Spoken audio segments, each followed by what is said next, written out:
Tinubu, beware of Wike. Impetuous, garrulous, flippant, compulsively, and deviliously narcissistic that subsequently encapsulate the Wike persona. The study of the political trajectory of the FCT minister shows that he is only loyal to himself and nobody else. Irrespective of his feigned allegiance, he may kowtow and genuflect before a political leader, as he is currently doing it in Abuja. But once he can no longer use you, he goes into a fit, incorrect, vituperative verbal assault, denigrating his benefactors. I watched his recent drama on Channel Television where he was reeling out his achievements as governor. He said he built a cancer center and he named it after one man. He also said he built a judicial institute and named it after one woman, pejoratively referring to Dr. Peter Orderly and his wife, Justice Mary Orderly. His former political leader, who he had praised to high heavens, is now one man. How come his longtime political associates suddenly turn enemies? Rotimi Amechi, Abiy Esekibo, Celestine Omeha, Austin Opara, Lee Miba, and now Dr. Peter Orderly, among others. Among everything that Wike had said in public have been repudiated by him. From the PDP primaries where he vowed to support whoever emerged as candidate, to his vow not to be minister, to his coughing excoriation of the APC, which likened to a cancerous party. Everything Wike supposedly stood for had been repudiated by his feeble-mindedness. Now, he's dancing around President Bola Ahmed Tinubu like an urchin singing nursery rhyme for him in his ingottor and hoarse voice. President Tinubu, on your mandate I shall stand. President Tinubu, Wike is not standing on any mandate. He's standing on his opportunistic position as a minister. Remove him as minister and see if he will still be standing on your mandate tomorrow. Okay, tomorrow, before the cock crows at night, he will deny you if he is removed as minister and will start lamenting how you supposedly helped you but were used and discarded. Here was a man who publicly said that Orderly saved his political career as chairman of Obiakpo local government area, leading to his rise and his political ascendancy, and he used every opportunity to praise and honor Orderly and his wife. He followed this up with a public declaration that he was almost swearing thus: I don't know the day I will die, but I know I will die one day, but the truth must be told. Any day that I will make Dr. Orderly and his family cry, may God allow me to go. I will never be allowed to make you cry. I will never abandon you and your wife. Where would I be but for you and your wife? Who am I? From where? My wife would not have been a magistrate, talk less of a judge, but for Mrs. Orderly. Nobody in this country can make me abandon you and your family. Never. My wife and I are forever grateful for the roles you played in my life. This was shown live on channels. Today, what is Wike doing to the same Orderly? Publicly dissing and ridiculing him on the same channels just because Mrs. Orderly refused to queue behind him to decapitate Governor Sim Fubara. As an elder statesman, Orderly rather preferred to settle the differences between the door, which Wike refused. That is Orderly's sin to attract Wike's fatwa.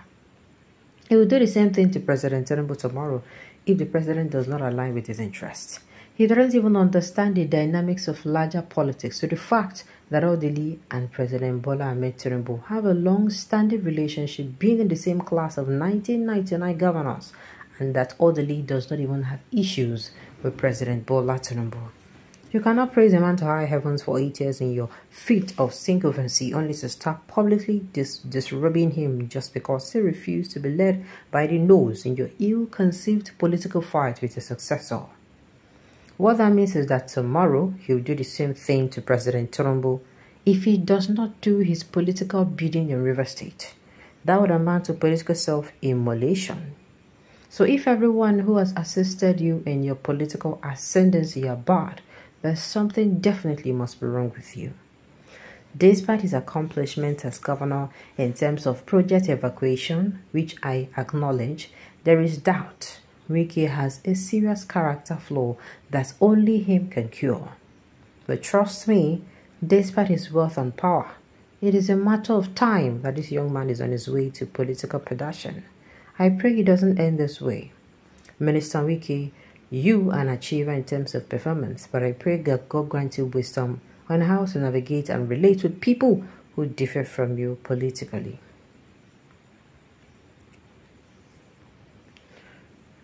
Richard Akinola, veteran journalist, human rights activist, and public affairs analyst, writes from Lagos. Now wow. Now wow.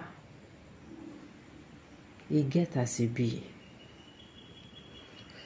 Anyway, you understood Wike very, very well because everything you said about him here is 100%. He will come and swear, eat sand. And to God, true to. Sometimes I go say this God would always swear to. The God is so merciful because the number of people we don't use and do true to at the end of the day, they will come and say which time. People always swear, no. If you come as I can't tell you, say, no, maybe you don't do anything like that. That is how unstable humans are. No, that is how unstable Wike can get. I'm telling you. Focus on your journalism and stop saying what you don't know. Pray for yourself and let him be. When you get to his level, you can play with it. My dear, the truth is bitter. The truth is bitter into the ears of fools. Which level? Level of stealing River State money, public funds, as a desperate, greedy, selfish, arrogant, half-smart, hypocritical, and unreliable political criminal and shameless, corrupt, cheeky vagabond your Wike is? What if the writer is not interested in corruption, criminalities, and political nuisance like Wike? Wike is an opportunistic, drug-addicted drunk, public nuisance, and unrefined, sick-looking political arrogance. This person made me kill. Hey. I know they don't be me talk, don't be me write. It's not the color of my writing. It is not the color of my writing. The writer will not picture Wike in bad light, but emphasize the manner he treats his friends, masters, mentors as enemies without regard to previous good time they had in office. For example, orderly one man or one woman. No, it is repugnant to natural justice and duty of care we owe each other. Well, this is also what I'm going to say. What's it called? As the man don't write him, now so you do it in.